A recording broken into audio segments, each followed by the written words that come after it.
મનને આપણે ઓળખીએ છીએ રીતે આપણે સ્થૂળ રીતે ઓળખીએ છીએ. એટલે વિચારો આયા કરે એનું મન એ વાત સાચી કરેક્ટ વાત છે. પણ વિચારો કેવી રીતે આયા?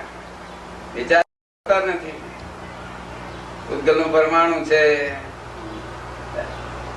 એટલે આમ ફોટી પેટ ફૂટે એટલે પેલો સમજી જાય બુદ્ધિ કે આ જાતનો ભાવ કહેવા માંગે છે. એટલે વાંચી શકે એટલે પોતાના હિતનું હોય તો તન્માયાકાર થાય. અજ્ઞાની માણસો બધા તરત જ તન્માયાકાર થઈ જાય. તે તન્માયાકાર થતી વખતે જે વિચરે તો એ વિચાર કહેવાય. વિચરે નહીં તો વિચાર એટલે તન્મયાકાર થઈને વિચારીએ અંદર ત્યારે આપણને પિક્ચર દેખાય ને એ બધું થાય એનું નામ વિચર્યા કહેવાય. એટલે વિચરાય કોને કહેવાય ભાઈ? આપણે તન્મયાકાર થઈને વિચરાય કોને કહેવાય? એનું પિક્ચર દેખાય શું થાય? આ જે મન આવે છે ને એ બીજા વિચાર સાથે કહેવાય કે ડિસ્ચાર્જ છે એટલે વિચરી ગયેલો છે એમાં. પણ નવી સુધી વિચરે નહીં તો એ વિચાર કરે કશું લેવા દે. એટલે 4 ગ્રામમાં વિચરે નહીં તો કશું લેવા દે. તો વિચરી ગયેલો છે માટે એમ કઈ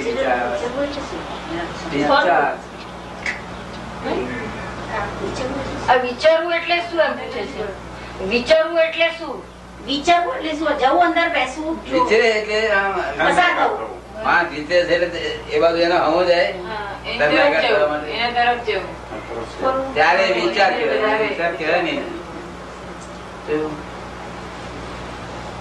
હવે મને એવો વિચાર આવે કે મારે વડોદરા જઈને દાદા પાસે જ બેસી રહેવું છે. હવે એવો વિચાર આવ્યો. હવે વિચાર ફૂટ્યો ત્યારે તો ખબર પડી કે વિચાર આવ્યો છે. પછી દાદા દેખાય, વડોદરું દેખાય, પુષ્પા દેખાય. હવે એનું નામ વિચર્યા કહેવાય? એ બધું દેખાય એનું નામ વિચર્યા કહેવાય? ના, એ નહીં. એ તો મન નહીં. જે દેખાય છે મન નહીં. મન તો જ્યાં સુધી વિચારમાં છે ત્યાં સુધી મન. બીજા ને કદે આવી પછી. અચ્છા, દાદા દેખાય, વડોદરું દેખાય, એ ચિત્ત નું કામ છે. ચિત્તનું કામ છે.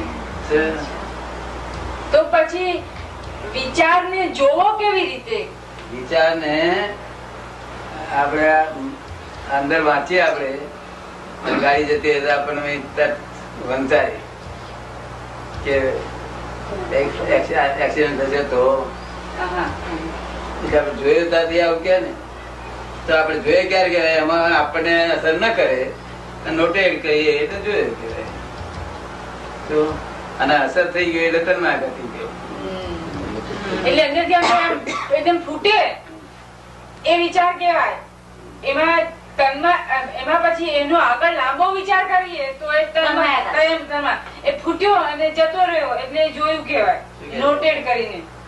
એટલે વિચાર ફૂટ્યો અને એમાં તન્માયાકાર ના થયા એને જોયો, નોટેડ કહ્યું તો એ પછી વિચાર કેવાય? હા, એ તો વિચાર તો કેવાય જ. કારણ કે ભાઈ આ જૂનો માલ છે તે છે. આ ડિસ્ચાર્જ ભક્તો વિચાર છે. ડિસ્ચાર્જ થનારો માલ વિચાર, ચાર્જ થનારો વિચાર નથી. એમાં જો ફરી એને તન્માયાકાર થાય તો ચાર્જ થાય. અને જે વડોદરા દેખાય છે એ બધું દેખાય છે, દાદા દેખાય છે, એ બધું ચિત્ત નું કામ. પછી વિચાર સ્ટેજમાં મન વિચાર સિવાય કોઈ જગ્યાએ હોય નહીં. તમે સત્સંગ કરતા હતા તો આપડા લોકો શું કે અમારું મન ગયું હતું તો આગળ તો ખુશીઓ ખુશીઓ બધું જોઈ આવ્યું. એ લોકો આપડે સમજતા નથી મન થઈ શકે નહીં, શરીર ની બહાર નીકળી શકે નહીં. એટલે આ ચિત્ત જાય ભટકવા. કોણ જાય? ચિત્ત એટલે જોયા એવું ટેબલ એવું તેવું બધું છે જ દેખાય. મનમાં કશું દેખાય નહીં. ચિત્ત એટલે 2 શબ્દો નું બનેલું છે. જ્ઞાન અને દર્શન, જોવું ને જાણવું એનું નામ ચિત્ત.